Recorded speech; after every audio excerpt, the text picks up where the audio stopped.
is here, whether the forecast wants to cooperate or not. Many of us are itching to get into our gardens. Yeah. I think we're all really looking forward to some greenery. I think that's right. I'm ready for some. And joining us today is a place where you can bring some greenery right into your home. We've got Rob Sinnott from Terrarium in Portland here today, and he's going to show us how to make a terrarium to bring a pop of color to your indoor spaces. Thanks so much for coming on, Rob. Thank you for having me. I already feel like my mental health is improving just looking at all of this. Does it make I you know. so happy? Oh, green is a happy color for sure. Is. It really is. It really is. Okay, so how did you first get into this business?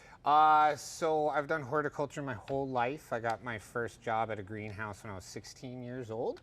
And I moved to Maine in 2006 to go to SMCC and attend horticulture school. Wow. So I've been doing this for about 20-something years, almost at this point. It's kind of crazy to think about. Yeah. I've been doing this for a long time. That's amazing. Very cool. Yeah. And how did you get into the whole terrarium thing? So in SMCC at horticulture school back in 2007, I had to create a deliverable project. So I did a terrarium. It's very classic horticulture.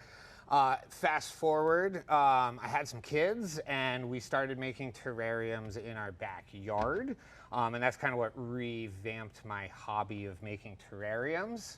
And then, you know, my wife and I had a great idea that getting your hands dirty would be something we should share with the people of Portland, if you will. Yes, and we're about to do just that, it sounds like. I love it. So I guess we can kind of jump into it. Yeah. Absolutely. So where do we get started? All right, so we have some materials here that we're going to start with. We're going to start with some small rocks, and we're just going to really very simply line the very bottom of our jar with those small rocks, maybe just like a handful or so. And this is for drainage, right? This is just for the drainage. This is just to Christian. prevent any overwatering that might happen when you bring the jar home with you. Okay. So just like a light layer, you said? You I know. It's like a trifle, but you can't eat it. You can't eat it though. And I've got some tools for you guys to use if you think this will make it easier for you, but your hands will be more than useful enough with this build. You know, it's still so cold outside. It's nice to be able to get your hands dirty a little bit inside, you know? Absolutely. So I can show off my, and now you're going to fill with the dirt here, just like simply right up to the door here. And then we're just going to go ahead and start planting it. And while you guys are doing that, I'm going to break up some plants for you guys to use inside of your jars.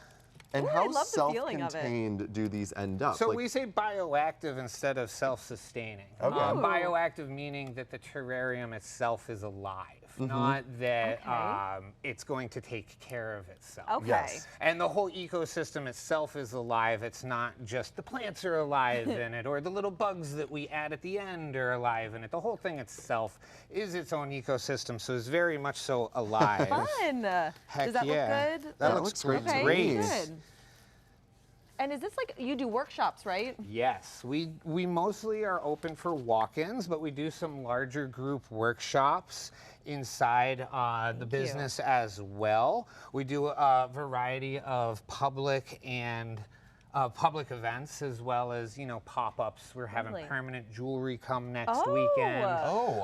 We do all sorts of fun things like that we have available to. Should we just start sticking? Just start sticking. One of the big things I say with gardening is there are no rules. See, we love that type of. And ultimately, it's your garden. I don't look at the final product, so I want you to make it however makes you guys super happy. And I got this wonderful Maine moss for us to use, and we're just going to break it into these smaller pieces like this, and then we can just kind of. Already so pretty. I know, these spotted leaves are beautiful. These rocks and wood pieces I brought here are also for you to help create your garden inside as well. Just use them in a variety of arrangement to make it beautiful in there for yourself. That's all it takes. It's like a little home for the Yes. plants.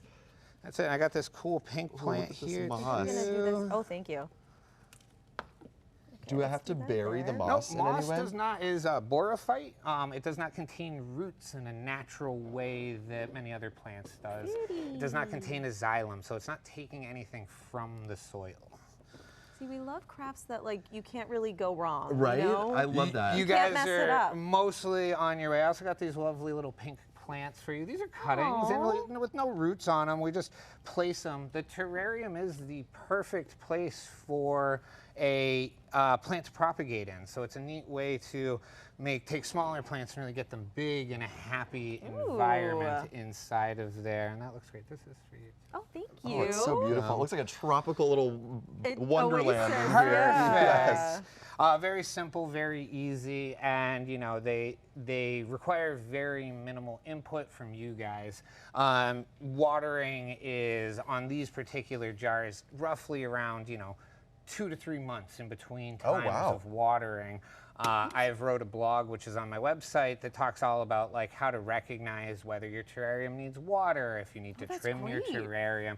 And all of that information is just readily available to everyone who comes in and builds. It's just right on the website, like I said. Any recommendations for like type of soil? If someone wanted to do this at home? Yes, so we sell our own soil mixture. Oh, great. And I don't really recommend anything other than our own soil mixture. I've experimented with many different soils at this point, and I have found what we use is the best. Awesome. Wow, That's and all great these to know. years of horticulture experience come in handy. And a degree, we trust your judgment. Exactly. Just sort of like one of those, yes, it must be this. It's so perfect. Now, what about like sunlight? Do you want them in the sun or more in the shade? You want to give them bright light. Okay. All plants like bright light. Inside your house, there's no such thing as a low light plant. There's plants that tolerate low light, but all plants want bright light.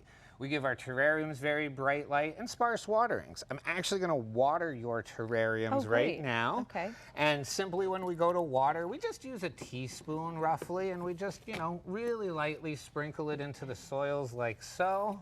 Katie, yours is so much prettier than mine. No, you're sweet. I love it. I think they're both perfect. They're both perfect. Oh, well, thank you. And ultimately, what I always say is, you look at the final product. You have to make your garden the way that brings you joy. Amazing. These are those bugs I was talking about. All right, tell us about the bugs real quick. These are called springtails. Springtails are a native insect in Maine. They're naturally existing. They're a common detrivore, and so we add them to our terrariums to act as our beneficial cleanup crew, our janitor, if you will. So we add them just to make sure that no molds or anything like that grow, and we just take a little blast of them like so, and we just drop them into the terrarium. Wow. And this little blast of about 1 million bugs for you. Wow, look at them all jumping around. And they just love it in here. They love it in there. Okay. They will keep your terrarium nice and clean for you. They also have no desire to escape. Again, saying, like I said before, these insects naturally occur in Maine already. Amazing. Wow. Heck yeah. Welcome to your oasis, little That's love. right. That's right. This is your home. Heck yeah. Look how beautiful these came out. Oh, I'm I so love it happy so with much. it. Great, my friends. And you made put it it so here easy for so us, we can Rob. Thank you. Take Yeah, a we'll look. put these on And display. okay, before we wrap Yes. things up here, I know you guys have a cafe and terrarium as well. Correct, yes. Oh, great. Cafe is always open when terrarium's open. There is always someone on hand to assist with making a terrarium if you're just walking in. We also run a happy hour Wednesday through Friday, 4 to 6 if you're into just Awesome. We love coming in happy to hour. sit for happy Yes. hour Around and the plants. plants? Oh, Absolutely. 100%. We sell a variety of houseplants, and we're there to assist in any horticultural project that you're looking to endeavor yourself with. So. Amazing. And what's your location if people want to drop by? We're right in the Old Port on Cross Street. We're 98 Cross Street North. We're right at the end of Free Street on the one-way street there. We build a beautiful summer patio every year, which will be available soon. Awesome. Hopefully Once the weather cooperates. That's right. Yeah. Once the weather That's it. Once it's cooperates. there. And before we wrap things up, where can we find you on social media and your website for your blog? You can find us on Instagram or Facebook, Terrarium Portland. Our website is terrariumportlandme.com. And then you'll see a blog section that talks about keeping my terrarium alive. Carnivorous gardening is not that hard. There's all sorts of fun blogs that we've wrote to help you with your horticultural needs. Amazing. Well, Amazing. thank you so much. Thank you. Thank you for having me. Our beautiful creations. We're mini horticulturists That's now. right. That's right. All right.